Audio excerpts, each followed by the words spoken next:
Hello friends, it's Phil, and look, today I'm going to be doing a 1 year review of my Hayter 48 Pro because I thought it would be useful to do a review of how it's got on, having had, let's say, 12 months worth of very high frequency use. And for those of you that are new to the channel, if you find this video useful and you'd like to follow more of my witterings, let's say, could you do us a favour and subscribe to the channel and possibly hit like on this video particularly. So where are we? So basically, Hayter 48 Pro machine bought last year. I'll tell you the bits that I like about it, and I'll tell you the bits that I am less happy about, let's say. And I'll tell you the things that I've noticed that are good and the things that I've noticed that are bad. But look, to start off with, the bumper bar. Yes, my friends, that is absolutely A1, top drawer, on the money. And if I go in close, these little plugs at the end here, there's a little bit of wear and tear on them, interestingly enough, but the thing about them is, if I do a view from downwards, can you see this? Can you see that there's an angle on them? And obviously the angle means that when you grace, let's say, a wall or an obstacle, it moves away from the obstacle. It moves the wheel away from the obstacle. If you put that, when you put your Hayter together, if you put that little plastic widget there on the other way round, it becomes a square end, and every time you go anywhere near an obstacle, it will hit it. So whilst it's a small detail, it is, without a shadow of a doubt, one of the best things that Hayter have added to the Pro Edition. And the bumper bar, I'm delighted to say, is a double thickness metal bar as opposed to a single strip bar that it's been in the past, and it's removable as well. It is, without a shadow of a doubt, a wheel saver. That's what I would call it, a wheel saver. And on to that point, these wheels, big fat juicy fellas that they are, do a cracking job of let's say giving you the confidence that you're not going to bugger up the machine if you do go over some sort of object. Now, over the years, I can honestly say that I have replaced wheels, and the main reason why is the cut height on that, which is, you can say, is determined by the lever on the back there, is not entirely true with a bit of wear and tear, because on these wheels, if you are running them over an extensive surface over a period of time, they wear down 3, 4, 5 mil ish, I'd say, and therefore the cut height that you think is governed by that lever at the back there is actually not. It's governed by the wear and tear on the wheel. So the fact that these wheels are a year old and they're looking pretty tidy is merit to the bumper bar. And there's an advert for Hayter for you. The bumper bar. Beautiful. Just remember, get those on the right way round and you will grace away from everything gracefully. Right, so what else is it? If we look around it and say it's done on average 7 hours a day for 5 days a week for probably about 34 weeks of last year, the wear and tear, the scratch marks are pretty good. It's survived well, which is good. Where we will go next is we'll go to this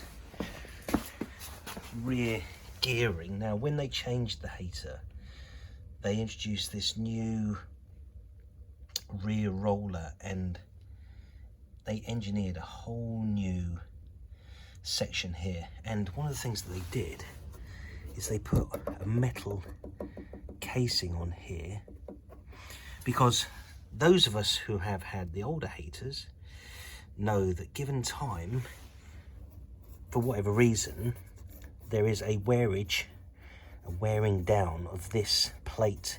And if it's plastic, it wears down just enough to expose the gearing that eventually puts mud and debris and water into the gearing, and then eventually the gearing fails.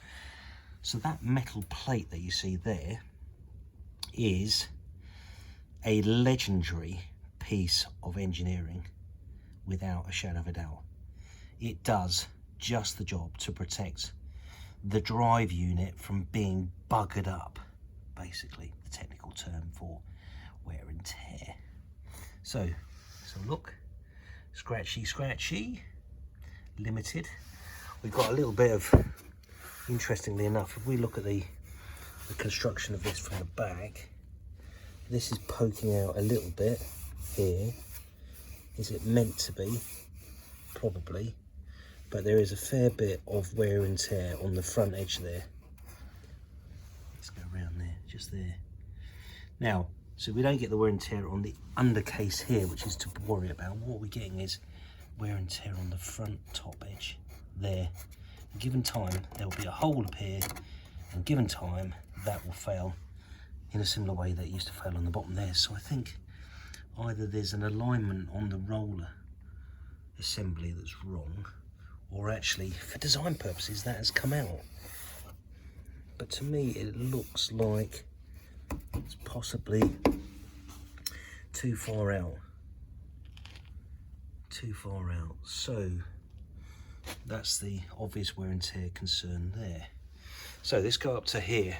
Right, so generally the machine has worked pretty well, and I haven't had any problems with it, except for, I'd probably say, about 10 weeks before the end of the season. It was running like an old dog, and partly to do with two factors. One is this whole casing around here is very exposed to a bump, as is this little section down here. And I think what happened was, not your standard wear and tear, but I think a piece of machinery in the van hammered this unit around here somewhere. Whereabouts, let me think, just about here. I think there was a bit of a bang here, and it pushed this bar across that was buggering up. Something to do with the carb, I think to do with the what's it called, a regulator, or the thing that maintains the revage of the engine. I think it was revving too high, revving too low. But it was obvious to spot eventually, and a combination of fixing the bendage that I noticed, the bendage, seemed to fix it, and also I put a new spark in, and that seemed to fix it as well. So other than getting the odd clout on there from other machinery, the carburetor air filter covers that really well for general, let's say general strikeage by plants, or plantage, if we're carrying on that theme of language. And the other good thing that I've noticed this year is that there's the springs that manage everything. There's one down there, down here, and there's one spring here. They're a little bit more robust than the old machine, and therefore the concerns that I had in the past were occasionally, not in my case, but some of the people that would have been running my machines for me to clients' gardens would have been bashing into some shrubbery, and the shrubbery would always ping the springs off. But these springs are slightly more heavy duty, and also the other thing is, on the springs they've actually got, rather than sort of just little hooks on them, they've actually got like 1 to 2 centimetre turnarounds or hooks. They run all the way around, like quite extensively, so they're not easily going to ping off like they would have done in the past. So heavy duty springs and all of that, all very good. Right, let's have a look up here. Anything to worry about there? That little unit there that does the washing machine thing, washes the undercarriage. Yes, quite useful, but the only observation of it is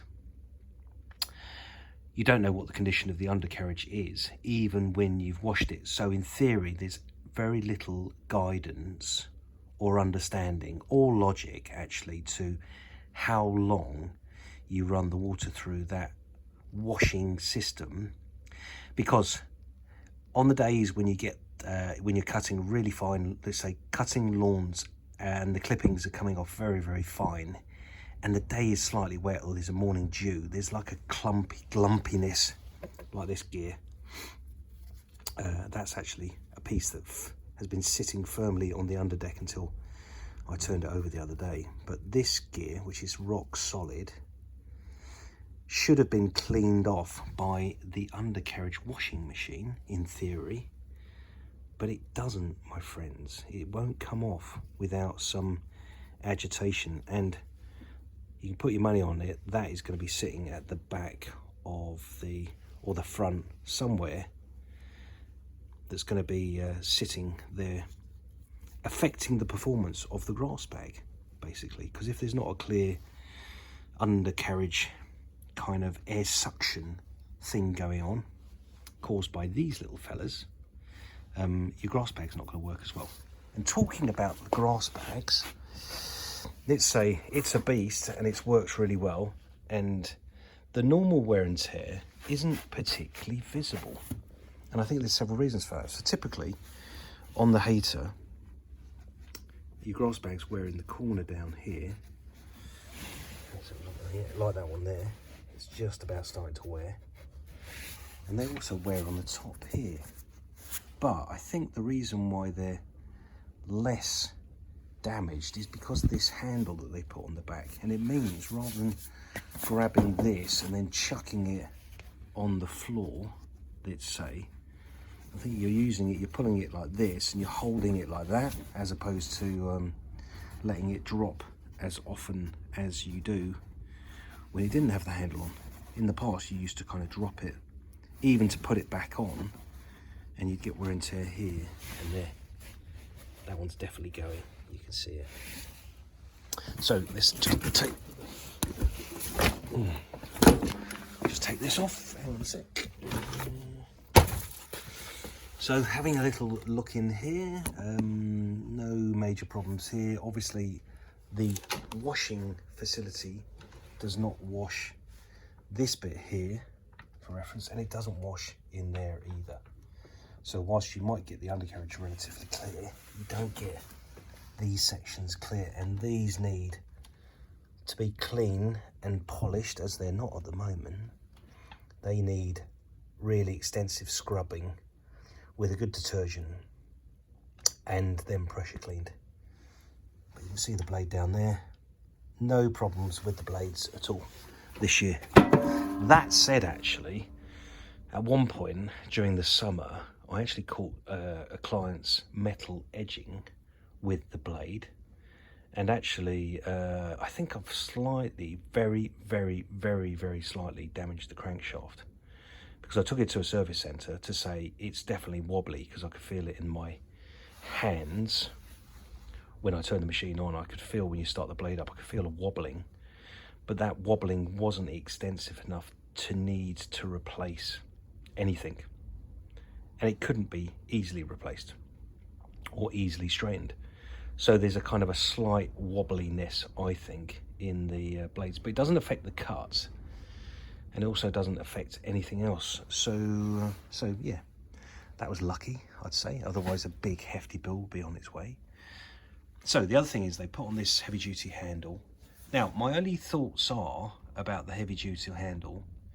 In the past, there was one on the front, if you remember. There was one that was housed, I think there, or was it around about here from memory? And actually what I've learned is this is sitting just slightly too far back to make it a comfortable lift. I think if this bar was possibly mounted, I know it has to be mounted here, but possibly if there was an extension forward, maybe it would make it feel slightly less weighty, or maybe they could I don't know, engineer it so that the bar came down and came out here, change the angle of the lift slightly. It must be something to do with